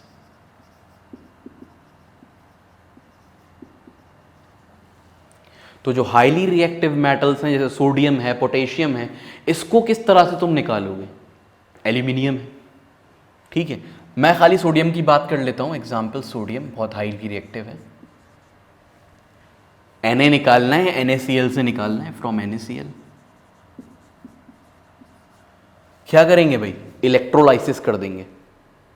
Electrolysis, हाँ भाई, तो इलेक्ट्रोलाइसिस हमने ब्राइन का पढ़ा था। ब्राइन क्या था, NaCl प्लस H2O था। मैंने वहां पे कहा था कि NaCl का भी आएगा आगे, आगे NaCl का, मॉल्टिन NaCl लेंगे। यहाँ पे माइक्वस लिया था, या मॉल्टिन लेंगे। फ्रॉम NaCl ब्रैकेट में लिखना मॉल्टिन। ये जो NaCl है ये ब्रेक हो जाता है Na प्लस और Cl माइनस में, ठीक है भाई। किसमें ब्रेक हो गया, इलेक्ट्रिसिटी पास कराएंगे इसमें से। NaCl में से हमने इलेक्ट्रिसिटी पास कराई, बिजली पास कराई मॉल्टेन NaCl से। Na प्लस में टूट गया, Cl माइनस में टूट गया, ठीक। ये जो Na प्लस है ये क्या करेगा, ये एक इलेक्ट्रॉन लेगा और कन्वर्ट हो जाएगा Na सॉलिड में। कहां पे, कैथोड पे, एट कैथोड। NaCl में हमने इलेक्ट्रिसिटी पास कराई, वो Na प्लस और Cl माइनस में ब्रेक हो गया। Na प्लस ने एक इलेक्ट्रॉन गेन करा, सोडियम सॉलिड बन गया। कहां, कैथोड पे बन गया। Cl माइनस को करना है इलेक्ट्रॉन लूज, कर देंगे भाई इलेक्ट्रॉन लूज, ठीक है। Cl2 प्लस 2 इलेक्ट्रॉन, इस तरह से। कहां पे होगा ये, एनोड पे होगा, एट एनोड।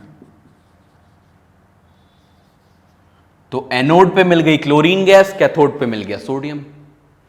ब्राइन में क्या हो रहा था, कैथोड पे कुछ और था, एनोड पे कुछ और था। एनोड पे, एनोड वाला तो सेम है भी, क्लोरीन ही है। इसमें भी क्लोरीन, वहां भी क्लोरीन। कैथोड पे वहां हाइड्रोजन गैस थी, यहां बन रहा है सोडियम, क्योंकि ये मॉल्टेन NaCl लिया है हमने, ठीक है। तो चीजें कनेक्ट करना सीखो, कहां क्या पढ़ा था हमने, ठीक है भाई। तो मॉल्टेन NaCl बोलेंगे और उसका इलेक्ट्रोलिसिस बोलेंगे, तो कैथोड पे बन रहा है सोडियम, एनोड पे बन रहा है क्लोरीन। और अगर एक्वस NaCl बोलेंगे तो कैथोड पे वहां बन रही थी हाइड्रोजन गैस और एनोड पे बन रही थी क्लोरीन गैस। तो एनोड वाला प्रोडक्ट सेम है दोनों का, एक्वस NaCl का भी और इसका भी, मॉल्टिन का भी। तो ये हो गए तुम्हारे हाईली रिएक्टिव मेटल्स का एक्सट्रैक्शन उसके कंपाउंड्स में से, ठीक है भाई। अब आगे आते हैं इसके बाद, ये तो हाईली रिएक्टिव मेटल्स को तो हमने कर लिया इसमें से, ठीक। अब रिफाइनिंग पे आते हैं। मेटल मिल गया, सारे मेटल्स आ गए जितने थे, सब इकट्ठे कर लिए हमने। अब सारे मेटल्स जो मिले हैं वो प्योर तो होंगे नहीं, कुछ ना कुछ इंप्योरिटीज होंगी इसमें। तो उन इंप्योरिटीज को रिमूव करने के मेथड को हम रिफाइनिंग बोलते हैं। तुम्हारे कोर्स में सिर्फ एक ही तरह की रिफाइनिंग है, दैट इज इलेक्ट्रोलाइटिक रिफाइनिंग। और भी टाइप की होती हैं, वेपर फेज है, बहुत सारी हैं, तो उनको हम डिस्कस अभी नहीं कर रहे, 12th क्लास में ही करते हैं।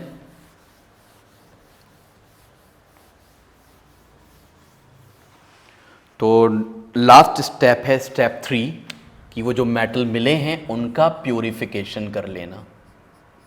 स्टेप 2 में हम मेटल निकाल रहे थे ओर में से, अब क्या करेंगे, उन मेटल्स को प्यूरिफाई कर लेंगे। Step 3 is refining of metals. क्या है स्टेप 3, रिफाइनिंग है मेटल्स की। ठीक है भाई। रिफाइनिंग ऑफ मेटल्स है स्टेप 3। कॉपर का एग्जाम्पल लेके चलूंगा मैं, कॉपर में आता हमको। फॉर एग्जाम्पल कॉपर को करना है तुम्हें प्योरीफाई, ठीक है, ये ले लिया। इसमें फिल कर दो कॉपर का सॉल्ट, अगर कोई और करना होता तो उसका सॉल्ट कर देते। यहां मैंने फिल कर दिया कॉपर सल्फेट को।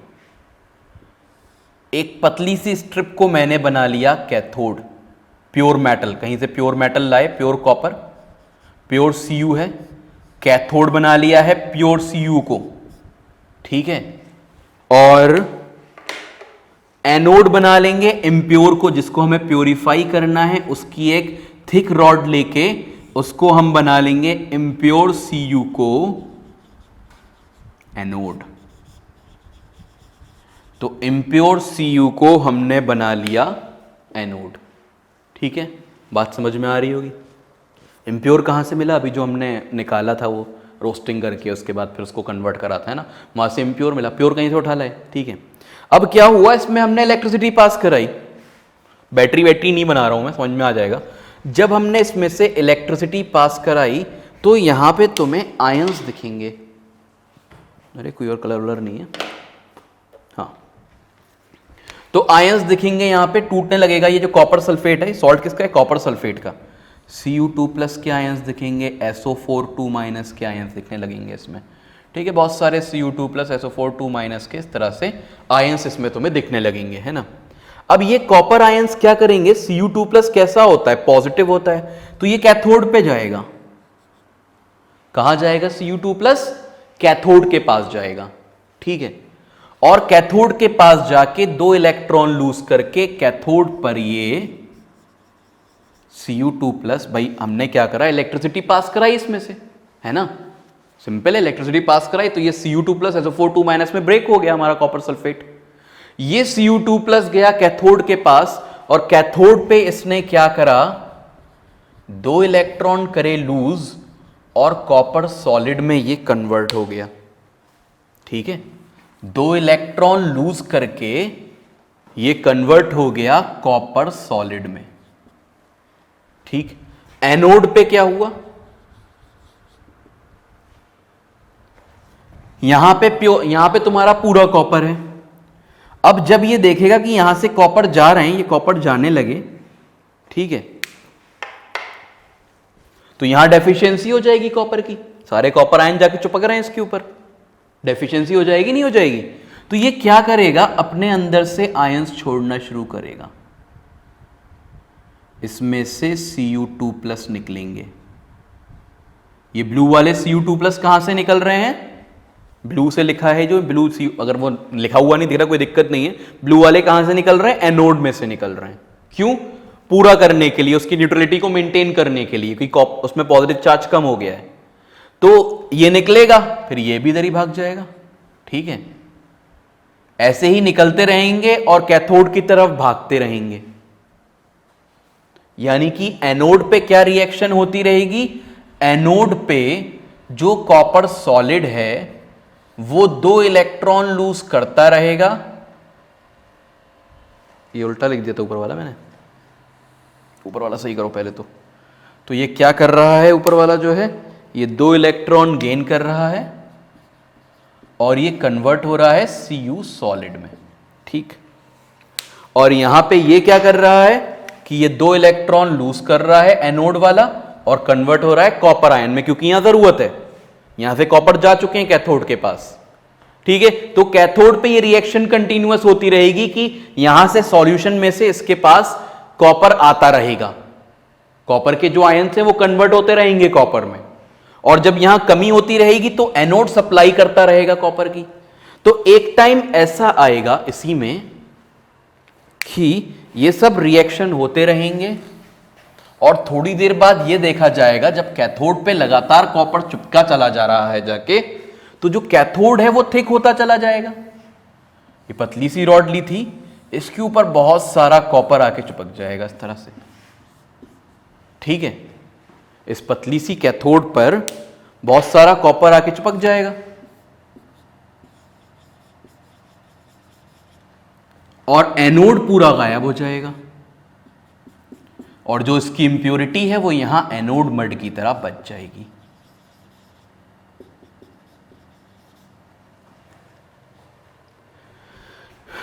ठीक है भाई, बात समझ में आई। जिस मेटल की भी हमें रिफाइनिंग करनी होती है, उस मेटल को हम क्या करते हैं, उसकी प्योर फॉर्म को कैथोड बनाते हैं। ठीक है, कैथोड किसे लिया जाता है, प्योर मेटल की स्ट्रिप को कैथोड लिया जाता है। और एनोड किसे लिया जाता है, इम्प्योर मेटल को, जिसको तुम प्योरीफाई कर रहे हो उसको। इम्प्योर मेटल को एनोड लिया जाता है, और मेटल के सॉल्ट को इलेक्ट्रोलाइट ले लिया जाता है। तो इलेक्ट्रोलाइट किसे लिया जाता है, मेटल सॉल्ट को, जो कि यहां पे कॉपर सल्फेट था।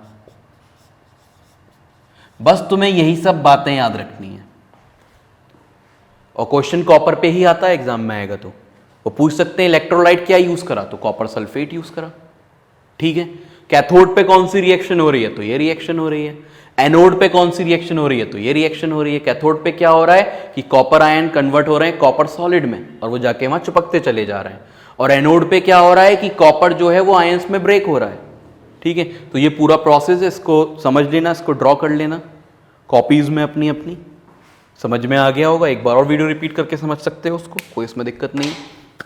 ठीक है, तो ये रिफाइनिंग ऑफ मेटल हो गया हमारा। तो ये हो गई हमारी मेटलर्जी कंप्लीट। ठीक, अब आगे आते हैं, हमारा जो नेक्स्ट टॉपिक है, इधर मैं जा चुका हूं ना, एक बार और पॉज करके तुम पूरा खुद से बना सकते हो। ठीक है, हाँ, तो अब जो नेक्स्ट टॉपिक है हमारा वो है कोरोजन। इसके बाद हम नेक्स्ट टॉपिक पे आते हैं, वो है हमारा कोरोजन।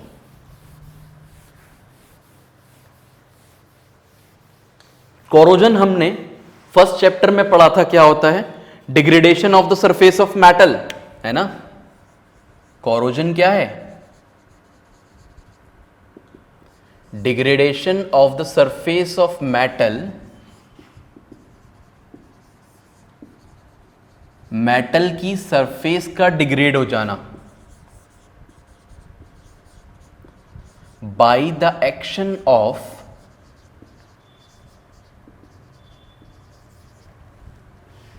एयर, वाटर और एन एसिड। मैंने रस्टिंग का एग्जाम्पल दिया था यहां पे, है ना, रस्टिंग ऑफ आयरन। तो एग्जाम्पल क्या क्या हो सकता है, rusting of iron,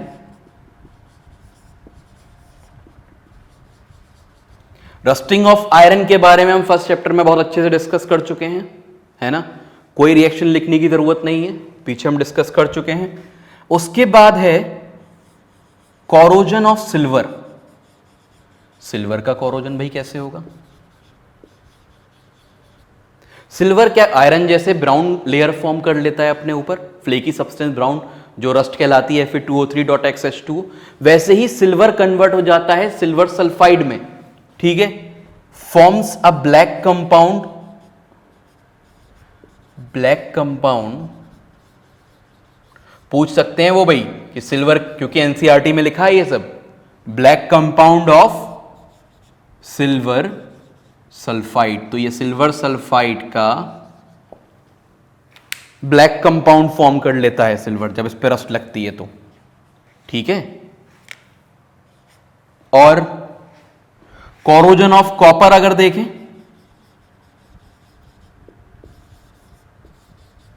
corrosion of copper की बात अगर करें, उधर लिख दे रहा हूं मैं कोरोजन ऑफ कॉपर को। तो कोरोजन ऑफ कॉपर की बात करें तो कॉपर रिएक्ट विद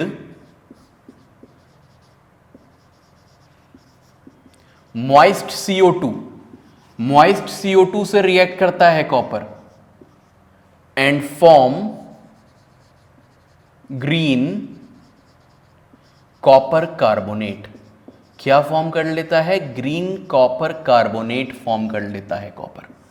तो ध्यान रखना इस चीज का बहुत, ये सल्फाइड फॉर्म कर रहा है, यहां सिल्वर सल्फाइड आ रही है। रस्टिंग के बारे में अच्छे से जानते हो, रस्टिंग दोबारा नहीं बताई जाएगी। यहां कॉपर कार्बोनेट आ रहा है कॉपर के केस में। एल्यूमिनियम का देख लो, एल्यूमिनियम और देख लो, एल्यूमिनियम एल्यूमिनियम ऑक्साइड फॉर्म करता है, एल्यूमिनियम फॉर्म एल्यूमिनियम ऑक्साइड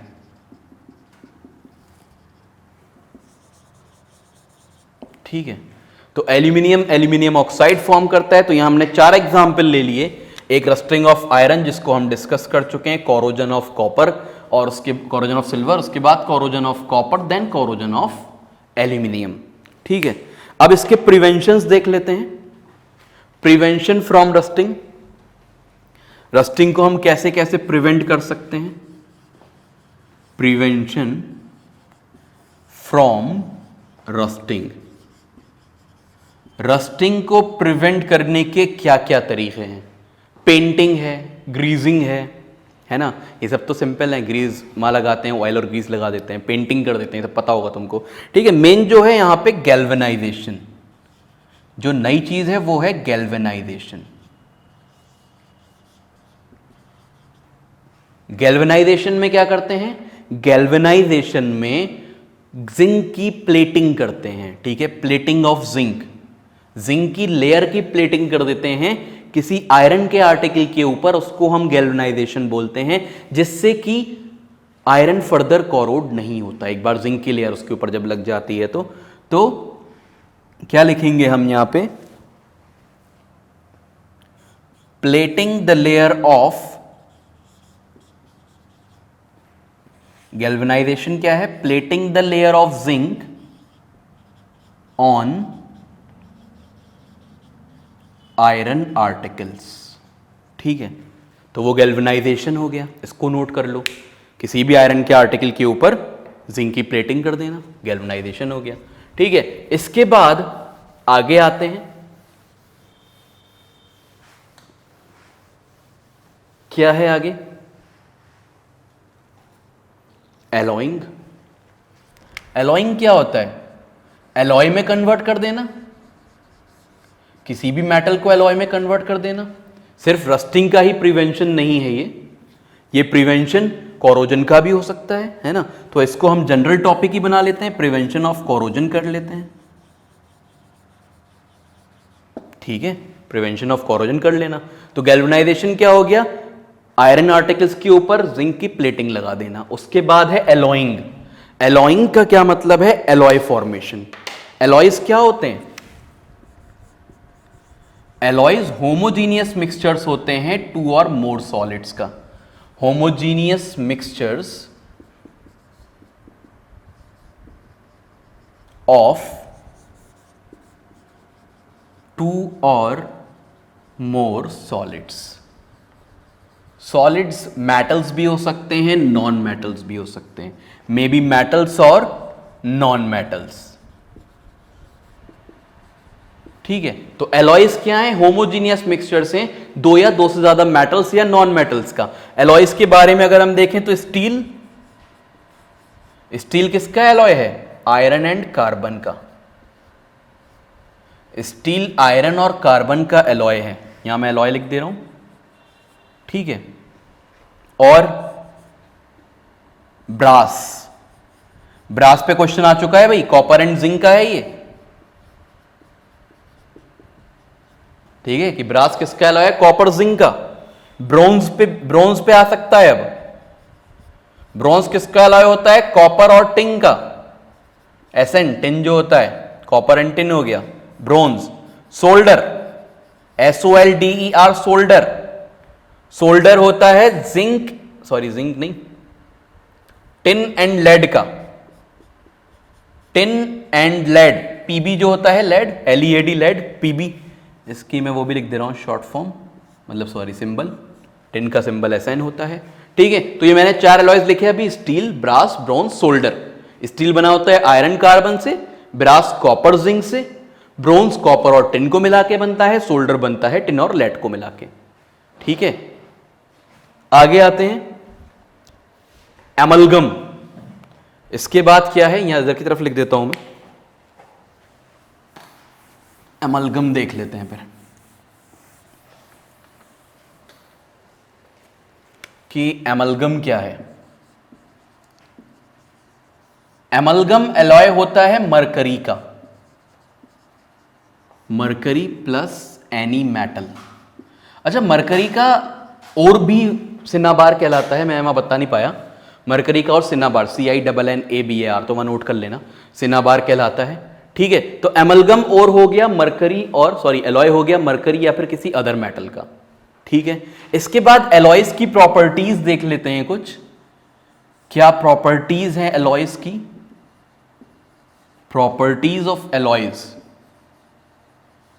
ये जो एलॉयज होते हैं इनका मेल्टिंग पॉइंट और इलेक्ट्रिकल कंडक्टिविटी कम होती है जिन मेटल से वो बने होते हैं उनसे।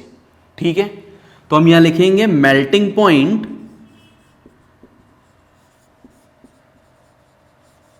एंड इलेक्ट्रिकल कंडक्टिविटी, ये क्वेश्चन आ चुका है भाई। ठीक है, इलेक्ट्रिकल कंडक्टिविटी पे कि कौन सा, इसमें क्वेश्चन ये आया था कि कौन सा स्टेटमेंट सही है। तो मेल्टिंग पॉइंट भी कम होता है और इलेक्ट्रिकल कंडक्टिविटी भी कम होती है of alloys is less than the respective metals. ठीक है, तो जिन मेटल से वो बने होते हैं उनसे इलेक्ट्रिकल कंडक्टिविटी और मेल्टिंग पॉइंट कम होता है। अब एक लास्ट टॉपिक पे जाते हैं इसके बाद। तो इसमें अभी हम क्या पढ़ रहे हैं, वही कि किस तरह से हम कोरोजन को प्रिवेंट करेंगे, है ना। तो उसमें पहला पॉइंट हमारा क्या था, क्या करा था पहला पॉइंट, गैल्वेनाइजेशन बताया था, फिर एलॉइंग बताया है ना। एलॉइंग में ही एक एलॉइंग हो गया, ये एलॉइंग में ये पॉइंट बहुत इंपॉर्टेंट है जो बता रहा था। अब लास्ट, इसके बाद आ जाते हैं, लास्ट टॉपिक हमारा क्या है, एनोडाइजिंग। इसी में लास्ट टॉपिक है एनोडाइजिंग। ठीक है, तो एनोडाइजिंग और देख लेते हैं कि एनोडाइजिंग क्या है। अभी हमने गैल्वेनाइजेशन पढ़ा, पहला जो मेथड है रस्टिंग को दूर करने का, वो मतलब रस्ट के लिए ही स्पेशली यूज होता है। तो रस्टिंग को दूर करने के लिए जो पहला मेथड था गैल्वेनाइजेशन, उसमें हम क्या कर रहे थे कि जिंक की लेयर को आयरन के ऊपर प्लेट कर रहे थे, है ना। जिंक की लेयर की प्लेटिंग कर रहे थे आयरन के ऊपर, जिससे वो फर्दर कोरोड ना हो।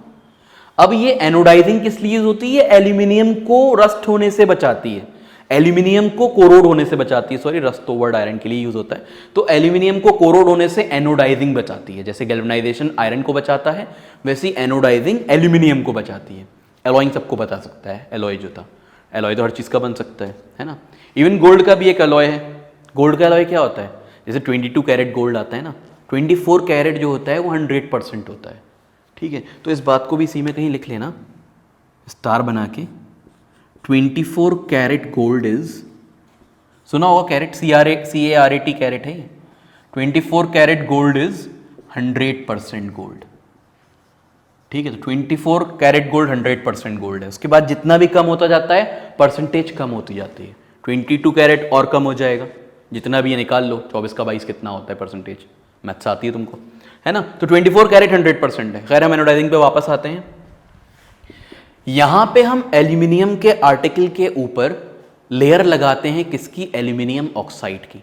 वैसे तो एल्यूमिनियम जो है वो जब कोरोड करता है तो एल्यूमिनियम ऑक्साइड की लेयर ही लगाता है। तो हम क्या करते हैं, हम उस लेयर को और थिक बना देते हैं। थिक क्यों बना रहे हैं, क्योंकि एल्यूमिनियम के ऊपर जब वो एल्यूमिनियम ऑक्साइड की लेयर जम गई ना, अब वो फर्दर कोरोड नहीं हो सकता।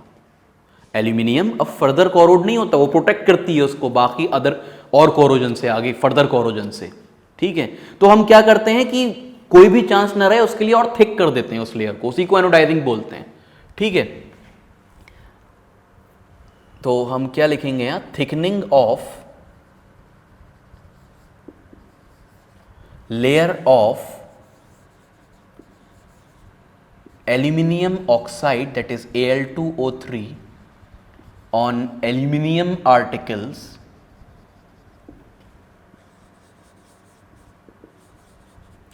to protect them from further corrosion, to protect them from further corrosion। तो फर्दर कोरोजन से बचाने के लिए हम एल्यूमिनियम आर्टिकल्स को क्या करते हैं, उनके ऊपर जो एल्यूमिनियम ऑक्साइड की लेयर है उसको और थिक कर देते हैं। ठीक है, थिकनिंग वर्ड यहाँ इंपॉर्टेंट है। लेयर किसकी है, एल्यूमिनियम ऑक्साइड की, उनको प्रोटेक्ट करने के लिए फर्दर कोरोजन से। होता क्या है इसमें कि एल्यूमिनियम के आर्टिकल को एनोड बनाया जाता है। ठीक है, तो हम इसमें लिख लेंगे इसके पूरा मेथड क्या है। Aluminium article is made anode. एक पॉइंट तो ये लिख लेना कि एल्यूमिनियम का जो भी आर्टिकल है जिसको भी कर रहे हो वो एनोड बना दिया जाता है। ठीक है, दूसरा पॉइंट है इलेक्ट्रोलाइट यूज्ड इज, इलेक्ट्रोलाइट कौन सा यूज होता है, H2SO4। सल्फ्यूरिक एसिड वहां पे एज एन इलेक्ट्रोलाइट यूज होता है, और जो एल्यूमिनियम है, एल्यूमिनियम का आर्टिकल है, उसको हम क्या बना देते हैं, उसको हम बना देते हैं एनोड। ठीक है, तो इसमें मैं एक पॉइंट देख लूँ, शायद कुछ रहना गया हो, फिर हम ख़त्म करते हैं इसको।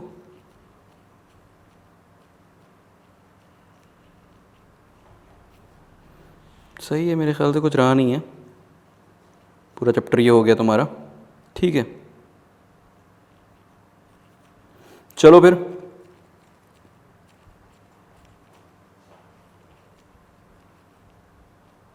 तो ये चैप्टर तुम्हारा कंप्लीट। अब next chapter carbon and compounds लेके नेक्स्ट लेक्चर में आएंगे। ठीक है, इसको इतना ही रखते हैं, फिर तुम्हारा ये कंप्लीट हो गया एनोडाइजिंग। ठीक है, तो ये पूरा टॉपिक क्लियर है, एनोडाइजिंग हो गया और कोरोजन हो गया, जो भी चीज़ें थी हमने वो एंड में डिस्कस कर ली। ठीक है, चलो फिर नेक्स्ट लेक्चर में मिलते हैं।